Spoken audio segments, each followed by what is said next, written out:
Shalom, everyone, from the Integral House of Israel. I'm going to be going over the fifth Aliyah from Parashah by Ejad. I'll be reading today from the book of Deuteronomy, chapter 5, verse 19, through chapter 6, verse 3. And I'll also be reading from the book of Matthew, chapter 22, verse 33 through 40.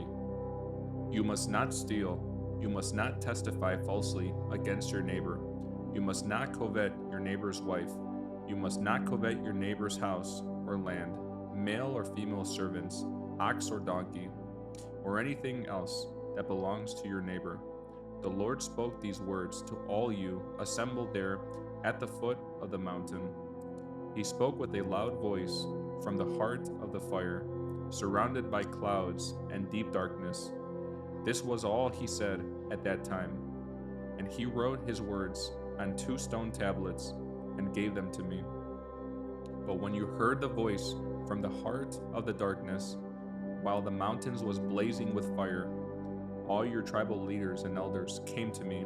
They said, "Look, the Lord our God has shown us his glory and greatness, and we have heard his voice from the heart of the fire. Today, we have seen that God can speak to us, humans, and yet we live. But now, why should we risk death again? If the Lord our God speaks to us again, we will certainly die and be consumed by the awesome fire.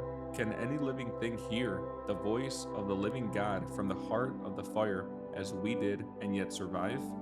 Go yourself and listen to what the Lord our God says. Then come and tell us everything he tells you, and we will listen and obey." The Lord heard the request you made to me, and he said, "I have heard what the people said to you, and they are right. Oh, that they would always have hearts like this, that they might fear me and obey all my commands. If they did, they and their descendants would prosper forever. Go and tell them, return to your tents, but you stand here with me, so I can give you all my commands, decrees, and regulations. You must teach them to the people so they can obey them in the land I am giving them as their possession."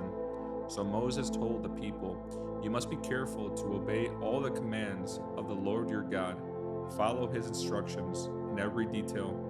Stay on the path that the Lord your God has commanded you to follow.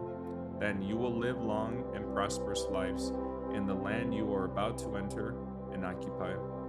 These are the commands, decrees, and regulations that the Lord your God commanded me to teach you. You must obey them in the land you are about to enter and occupy. And you and your children and grandchildren must fear the Lord your God as long as you live. If you obey all his decrees and commands, you will enjoy a long life. Listen closely, Israel, and be careful to obey. Then all will go well with you, and you will have many children in the land flowing with milk and honey, just as the Lord, the God of your ancestors, promised you." Next, I'll be reading from the book of Matthew, chapter 22, verse 33 through 40. When the crowds heard him, they were astounded at his teaching.